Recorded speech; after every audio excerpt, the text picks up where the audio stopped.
Here we go. Press record. Good morning, everybody. This is Mindy Stern talking to you from my new place in Israel. And this is Annie Callis from Melbourne, Australia. So get in here, everybody. We're going to have a great show today. And we're going to talk about something really amazing that is happening right now. Take it away, Mindy. Right now, we're going to be talking about newness. That's like one of my favorite words, newness. What do you do in a new situation? Is it an opportunity? What comes up for you when you do something new? And this came up with, for me personally, because I am now, you might even hear it because there's like an echo in my background, that I am in a new apartment. Today is the first day where I'm moving in. I'm getting appliances in a new place. So starting fresh, everything is new. The building is new. The appliances are new. It's new. It's a new city for us. We've never lived in this city before, and it's new. So how do you deal with new things? You know, some people say that newness is an opportunity. Change is good, and some people stress out. You know, there's lots of ups and downs in being new, and both sides of it are good and they're okay. And yeah, that's what I was thinking about today. What do you think, Annie? Well, it's pretty good because we've been, you know, you and I have been in many meetings in the last 5 weeks where we're talking about the changes that are happening, and you know, people wanting to go back to the way it was, and it will never be, because you cannot undo something that's happened, whatever that is, whatever it may be. You know, it could be an earthquake, it could be a fire, it could be a loss of a loved one, it could be, I don't know, a new job opportunity, it could be a new romance. You know, so life as it was before, let's say before the romance, well, would you want your life back before the romance? Because I would, because I like the romance. What's not happening right now, you know, love is my big word. But what I'm saying is that acceptance is a really big word when there's something new happening.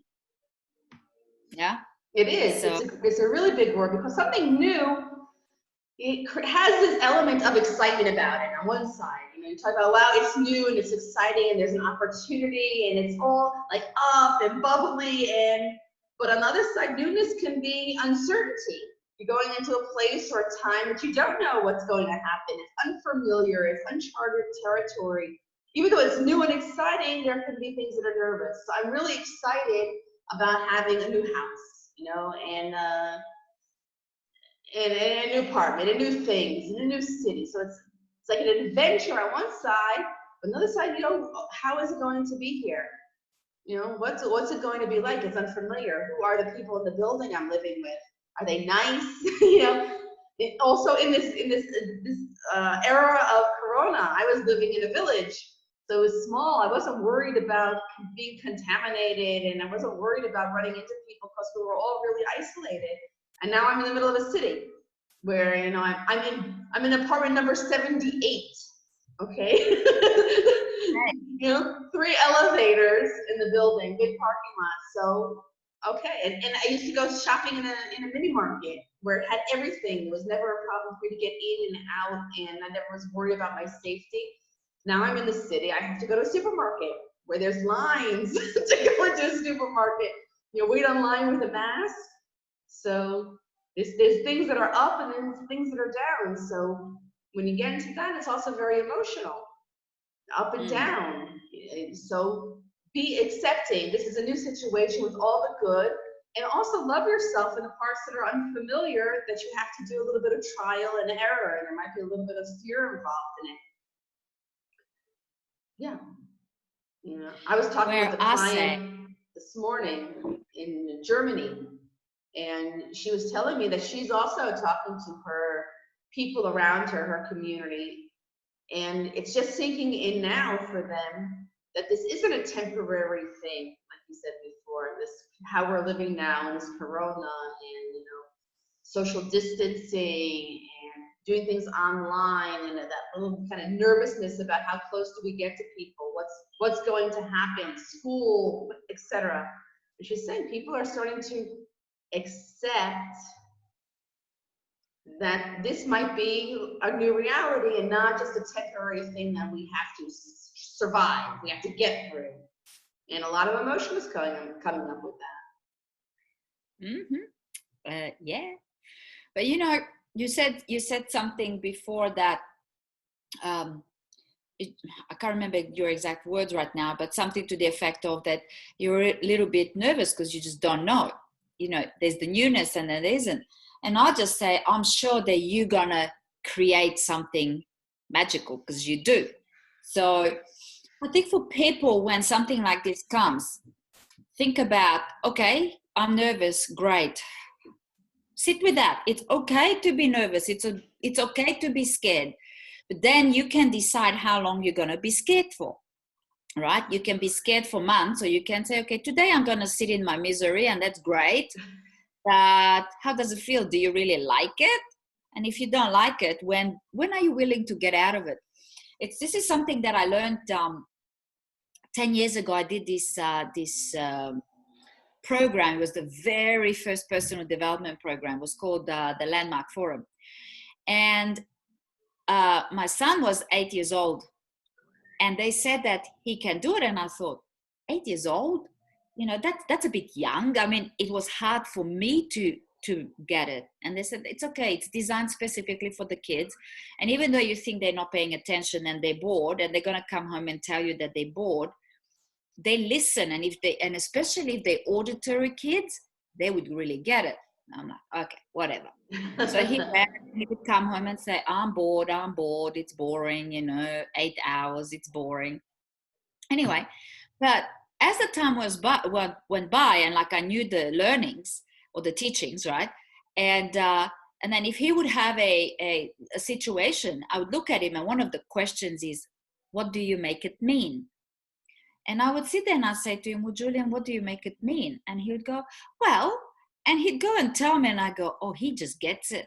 Wow. He so gets it. So then as he got older and he was a teenager, right? So he's a teenager now, he's 18, right? And let's say 3 years ago, like when I separated from his dad and moved here, and, he had his moments, and sometimes he would go angry, and he goes, I'm not sad, because I'm really sad. And I said, okay. I said, so what do you make it mean? He goes, well, I know, Mom, and all of that. He goes, but I'm sad. He goes, can I be sad? I said, of course you can. I said, just choose how long you want to be sad for. I think I'm going to go in my room and be sad. I said, that's wonderful, honey. I said, I'll be out here when you're done, and then you can come make me a coffee. He loves making me coffee because I'm very specific with the amount of milk in my coffee. So he always puts it, he goes, did I nail it? Did I nail it? I go, yeah, baby, it's perfect, right?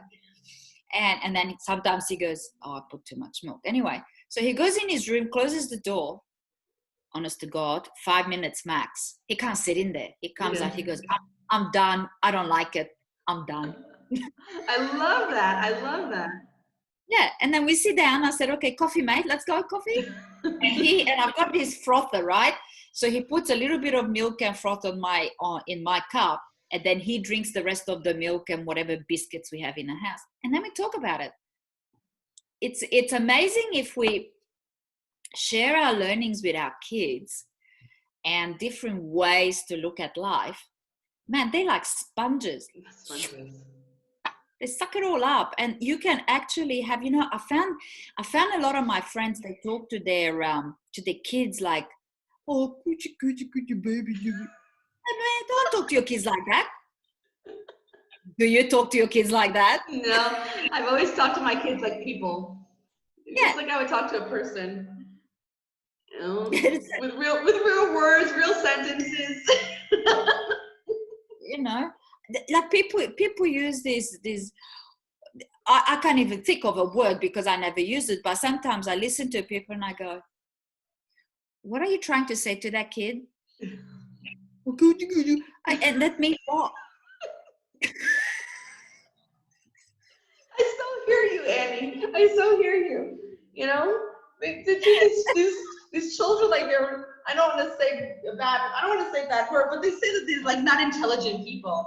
You know, children are so intelligent and they get things, and they're gonna grow up to be coochie moochie poochie instead of real people who have real vocabulary and can for real sentences, you know, and have interesting ideas, concepts going through their head that they want to share with you. You know, kids are so bright. My issue is my kids are bilingual, so not only did I say real sentences in English, I had to say real sentences in Hebrew also. So they get every sentence 2 times. Whoa.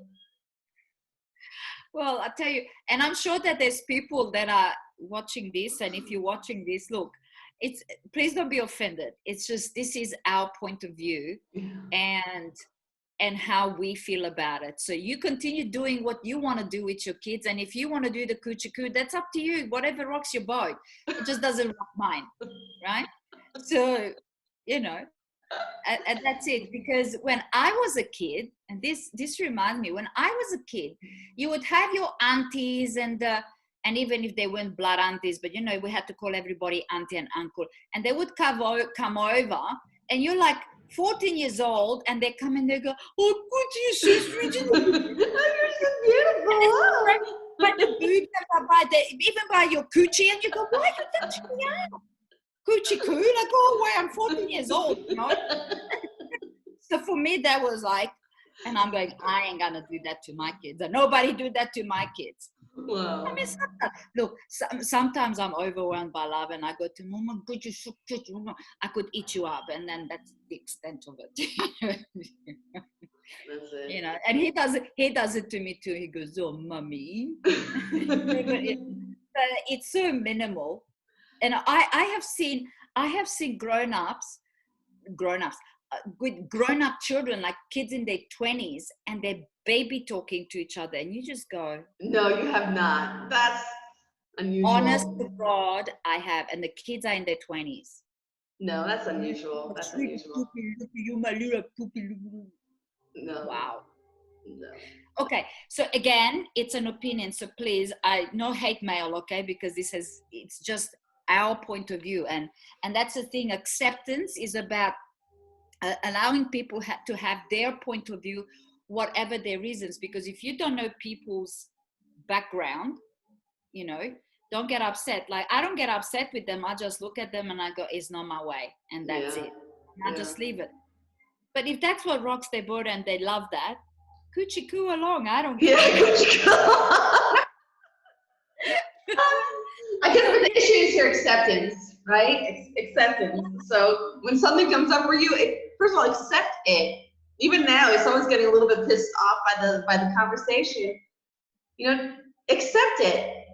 I know you're pissed off. It's okay. I don't like it. I don't agree. And then, like you said, decide how long you're going to stay present in that emotion before you go on and start and continue living your life in the present tense, you know, doing what you've got to do. So acceptance is really important to, you know, you're having a very, I could call it even mindset, but keeping your intelligence up and your emotion down, not to suppress your emotion, accept it. Like now with moving and with Corona and things being new and different, all kinds of emotions come up, good and bad. So accept the good and accept the bad. And decide what you choose to be in, and I love that. How long do you choose to be in it? Because it's okay, and if it came up for you, it's real, it's honest. It could be scary, it could be overwhelming, it could be frustrating, as well as it could be exciting and happy and adventurous. You know, all in the same day, all in the same hour. But I love that idea of it. Accept it, see it, look at it. You know, and then there's a book called The Untethered Soul. I think the author is David Singer. Singer is definitely is the name. I think the first name is David, I'm not sure. But he talks about, you know, relaxing into it. Acknowledge, accept it, see it, acknowledge it, and then relax into it. Actually, I used that kind of terminology yesterday with one of my clients. It's okay. You know, be scared, be frustrated, be confused. It's okay. Acknowledge, accept it, and then when you relax into it, you consciously make that decision to relax into it. It kind of like dissipates. where you can again be present and then take responsibility.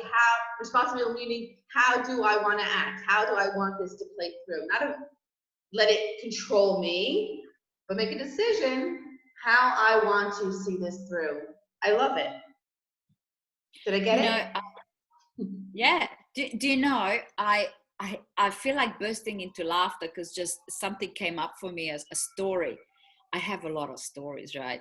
And my son, this is how clever children are, right? And sometimes their vocabulary is even bigger than yours. Now, I'm not sure if people realize or they hear an accent, but I have an accent. So I'm born in Romania, so English is my second language. So my vocabulary now is quite extensive in English, more so than I speak Romanian and Hungarian, but my English vocabulary is much bigger than those two put together twice, right? However, there's still many, many words in the English language that I go, what does that mean? And then I go look it up. So I remember Julian being 4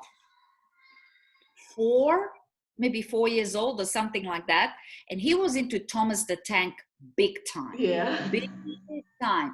So we had every video that has ever come out. We had the trains, we had the table, like we had this house that was like really, really long. It was a very skinny and long house, and it only had one wall that separated one of the rooms, but the rest, everything was open, right? Wow. So from the entrance all the way to the back door, so you had 4 rooms in one, right? And that was all the living area, and then upstairs we had the bedrooms. He had his trains, like there were the rails and everything. Wow. All the way. It was like a booby trap every day you come home. They came on trip over the trains and destroyed the viaduct. Oh my God. That was anyway, so I remember we're sitting there and I'm doing something and he's watching one of the shows and he goes, Mommy, and I go, what? Thomas went over the viaduct and fell in the ravine. Nice word, viaduct, ravine. And I'm going, the what? Viaduct. What's a viaduct? And hang on. And there was one more thing. I can't even remember. It's the front of the train. There is this thing where they couple up, right? But I don't know what you call it. I forgot. And I said, how did that happen? He goes, well, he hit the other train with the whatever that thing was, and then it flew off. I go, what's a ravine? And I'm like, oh my God, I can't teach my kid what those words mean, right? I don't even know how to spell it because I kind of figured, and I'm sitting there going, so I'm showing up coochie coo with my kid because my kid is using all these words with me, right? Right. I said, honey, can you show me what happened? He goes, yeah. And I said, can you show me where is the viaduct? So he shows me the viaduct. I said, the bridge. With the things, right? And I go, and what's show me where's and I see it fall and it falls in the water. I said, oh, it's a river. Good, the ravine. Oh, right. He was talking language that, like, I didn't know what he was talking about. And the funny thing is, this kid learned his alphabet, his numbers, his colors, and we used to drive down and he go, look, James Street. I go, nice. What? Right? Because every time, James came up, he had Jamees, right? So he saw that. He goes, oh, look, James Street. Nice. And then I would go to the kindergarten to pick him up, and they would say, we really need to have a word with you. I go, is it okay? Is he hitting anybody, biting anybody, all that? He goes, they said, no. But, you need to expose your child to other games. I go, what do you mean? Well, a bit of Winnie the Pooh and a bit of this and that. And I'm going, Winnie the Pooh doesn't talk about the ravine and the viaduct. And I go, you know what? I said, let me educate my child. Okay. Yeah. I said, please, you take care of my kid, and I really appreciate it. And you guys do an amazing job, and he loves coming here. But please don't make him wrong for liking the one thing. Yeah. And the other thing is, to this day, he's like that. When he's, they call it anal retentive over here, but when he sets his mind on something, that's it. Yeah. Wow. And that's in him. So why do I share with him? I say, honey, look, you might want to open your mind up to a few other things. I said, and he's like, he just looks at me like blankly. Yeah. But I love this. Okay. Yeah, that's I so get it, especially that because my son plays soccer, Mm-hmm. and he's been playing soccer. When he was in kindergarten, he had his friends, a couple of friends, get dressed, leave kindergarten early, and they put on their soccer clothes, and they left early to go to the soccer class after school. That he wanted it in kindergarten. I said, I didn't know anything about soccer. I'm from America. We played American football, soccer. So I said, you know what? When you're in first grade, you can decide if you want to go to soccer or not want to go to soccer. So you talk about anal retentive, focused. First grade comes, 2 weeks before school starts. Mommy, I want to go to soccer. I want to go to soccer. It's okay. So my son has been 150% in his head is soccer since he is, let's call it 5 years old. First year I didn't let him go. And then I couldn't say no because I said, if you want to go in first grade, you can. So my son now is 20. Okay, talk about focused. Complete life is soccer. So whenever he had to write an essay in school, it was about soccer. Whenever it was a goal he needed to set, it was about soccer. Halloween, we have here, it's called Purim, but it's like Halloween when kids dress up and go to school all dressed up and you celebrate. He was 5 years in a row, all of elementary school. He went as a soccer player. For a change.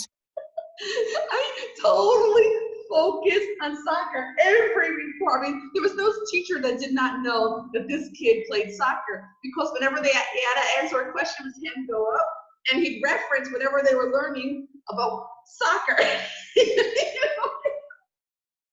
Talk about focus. But so what? So he learned to read, he learned to do math, and he learned exercise, and he learned whatever, and he learned leadership all through his world of soccer. And so the story gets better when he gets to high school. Even when he was little and he had to do other things besides, I said, why don't you try your computer camp? Or why don't you try this? Why don't you try that? And then it came to an age where we have youth movements here in Israel. So you get into fourth grade, and from fourth grade or third grade, you start going to youth movements. So I said at a certain point, you have to. No, there's no choice. You have to go to a youth movement. So choose which youth movement you want to go to, just to expand your horizons just a little bit, because 4 days a week he goes to play soccer, and when he's not formally playing soccer, he's in the neighborhood playing with the kids soccer. So you must go to a youth group. So he couldn't go every day. He couldn't go all the time because he only had 1 day during the week where he could go where he wasn't playing soccer. I said, okay, no problem. Go. We get to graduation. So he was all through high school, 1 day a week. He goes to this youth thing, which he likes, has a good time. So we go to graduation, and at graduation they have this ending ceremony, and all the kids put on a skit about what's going on with, what's the thing for everybody. And it turns out that my kid went to the youth group once a week for around 5 years. And what did he do there? He played soccer. Expand his horizons with other kids. Did you see me laugh? I felt it. Either they were going to do a skit about him going, guess what he did? He taught us how to play soccer or something like that. Focus. I'm expanding his horizons, and he takes his horizons wherever he goes. Let people live. Accept also your kids. If you talk about acceptance, accept also your kids for what they are, who they want to be, and just go with the flow with them. Whatever they like to do. They like Thomas. Play with Thomas. Teach them through Thomas. You're like soccer, teach them through soccer. So funny. Do you know, I had this, and I don't know whether I might have shared this in one of our other videos, but just to go a little bit on our topic that we're talking about now, and like we kind of veered off from moving into a new home and new beginnings to, but that's the beauty of this, is that wherever it goes to where it needs to go. And this is supposed to be fun and conversation. This is a conversational show where we just have a good time and see how many of you relate, and share with us in the comments box below what's going on for you. Even if you don't agree with what we're saying, just be kind, so have a conversation, because you might teach us something. Like, I don't like the coochie-coo and Mindy doesn't like the coochie-coo, but if you're doing it for a reason, we'd love to know your reason, so that might change the way I look at things, right? So input is always welcome, as long as it's pleasant and not attacking, right? I said it's not necessary, right?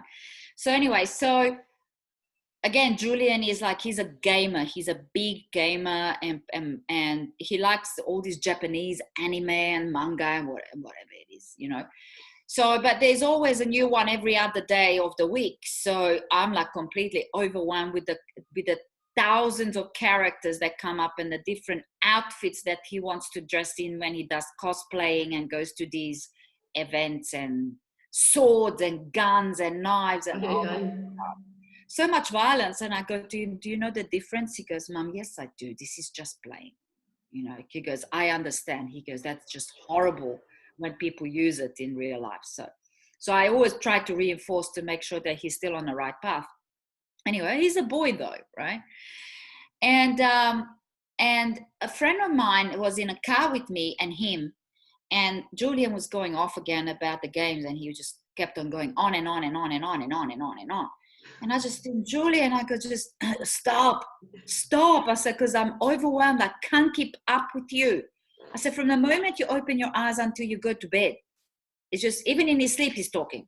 Like, it's just like it's like a, back in Romania, they used somebody who talked a lot. They used to call them a windmill, because windmill. Yeah. So it's such a windmill mouth, right?